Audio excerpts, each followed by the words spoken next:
Hi friends, welcome to OMSS maths classes friends.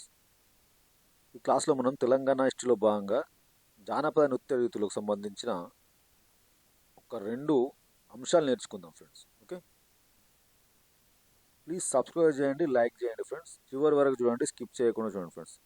దీనిలో మ్యాథ్సే కాకుండా Telangana history గురించి ప్రతి సబ్జెక్ట్ డిఎస్సికి సంబంధించిన ప్రతి సబ్జెక్ట్స్ ఎక్స్ప్లెయిన్ చేయబడుతుంది ఫ్రెండ్స్. తర్వాత మీకు గ్రూప్స్కి కానీ తెలంగాణ హిస్టరీకి సంబంధించిన క్లాసెస్ కూడా మీకు చెప్పబడతాయి ఫ్రెండ్స్. ప్లీజ్ సబ్స్క్రైబ్ చేయండి, లైక్ చేయండి ఫ్రెండ్స్. ఓకే, మీ సబ్స్క్రిప్షన్ లైక్ నాకు సపోర్ట్గా ఉంటుంది friends. Okay, so first one జానపద నృత్య రీతులు కోయ నృత్యం. దీన్ని ఏమంటారు ఫ్రెండ్స్? కోయ నృత్యం ఏమంటారు? పెరం కోకి ఆట అంటారు. పెరం కోకి ఆట అంటారు. దీన్ని ఇంకో విధంగా బైసన్ హార్న్ డ్యాన్స్ అని కూడా అంటారు. బైసన్ హార్న్ డ్యాన్స్ అని కూడా అంటారు. ఇది ఎప్పుడు జరుపుకుంటారు ఫ్రెండ్స్? పండుగలలో, పెళ్లి ఉత్సవాల్లో ఈ బైసన్ అండ్ డ్యాన్స్ ఆటను ప్రదర్శిస్తారు. ఎప్పుడు ప్రదర్శిస్తారు? పండుగలు, పెళ్లి ఉత్సవాల్లో బైసన్ అండ్ డ్యాన్స్ ఆటను ప్రదర్శిస్తారు. ఓకే, తర్వాత నెక్స్ట్ పాయింట్ ఏంటంటే పురుషులు ఏం చేస్తారు? పురుషులు ఎద్దు కొమ్ములను తలపై ధరించి రంగు దుస్తులను ధరిస్తారు. పురుషులు ఎద్దు కొమ్ములను తలపై ధరించి రంగు దుస్తులను ధరిస్తారు. ఇది ఎక్కడ కనిపిస్తుంది? ఎక్కడ ప్రదర్శిస్తారు?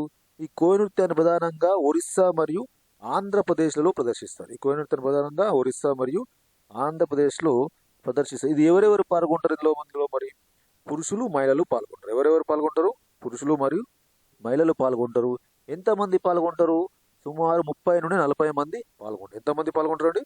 సుమారు 30 నుండి 40 మంది పాల్గొంటారండి. ఓకే, చూడండి, ఇది ప్రధానంగా తెలంగాణలో వరంగల్ మరియు ఖమ్మము, ఆంధ్రప్రదేశ్లో తూర్పు మరియు పశ్చిమ గోదావరి జిల్లాలోని ఏజెన్సీ షెడ్యూల్ ఏరియాలో ఉండే కోయలు ప్రదర్శిస్తారు. ఎవరు ప్రదర్శిస్తారు? కోయలు ప్రదర్శిస్తారు. కోయలు ప్రదర్శిస్తారు. గుర్తుపెట్టుకోండి. ఓకే, ఎవరు ప్రదర్శిస్తారండి? కోయలు ప్రదర్శిస్తారు. వీరిని ఏమంటాం? దొరల చట్టం అని కూడా అంటాం. వీరిని ఏమంటాం? ఇంకా దొరల చట్టం అని కూడా అంటారు. ఓకే, సమ్మక్క సారలమ్మ జాతర.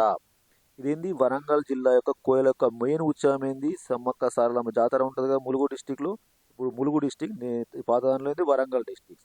ఈ యొక్క కోయల యొక్క ఉత్సవం ఫ్రెండ్స్. సమ్మక్క సారలమ్మ జాతర ములుగు వరంగల్ జిల్లా కోయల యొక్క ఉత్సవం ఏంది? ఇది కోయ నృత్యము. పెరుమోకోకి ఆట అంటారు, లేకపోతే బైసన్ అండ్ డ్యాన్స్ అంటారు ఫ్రెండ్స్. ఓకే, ఇది కోయ నృత్యంకు సంబంధించిన అంశాలు friends. Okay, right. Next second కుర్రు నృత్యం అండి. సెకండ్ ఏంది? కుర్రు నృత్యము. ఇది ఎవరు ప్రదర్శిస్తారు? కోయలు ప్రదర్శిస్తారు. ఎవరు ప్రదర్శిస్తారు? ఇది కూడా కోయలు ప్రదర్శిస్తారు. ఎక్కడ ప్రదర్శిస్తారు? వరంగల్ జిల్లాలో ఈ నృత్యాన్ని కోయలు ప్రదర్శిస్తారు. ఎవరు పాల్గొంటారు? పురుషుల, మహిళల? ఓన్లీ పురుషులు మాత్రమే పాల్గొంటారు. ఎంతమంది పాల్గొంటారు? 25 నుండి 30 మంది పాల్గొంటారు. ఎంతమంది పాల్గొంటారండి? 25 నుండి 30 మంది పాల్గొంటారండి. ఓకే, చూడండి, నెక్స్ట్ పాయింట్ ముగ్గురు వేణువు, ముగ్గురు డ్రమ్స్ కొడుతుంటే దానికి అనుగుణంగా వీరు నృత్యం చేస్తారు. ముగ్గురు డ్రమ్స్ కొడుతుంటే దానికి అనుగుణంగా వీరు నృత్యము చేస్తారు ఫ్రెండ్స్. ఈ నృత్యాన్ని ఏ సమయంలో ప్రదర్శిస్తారు?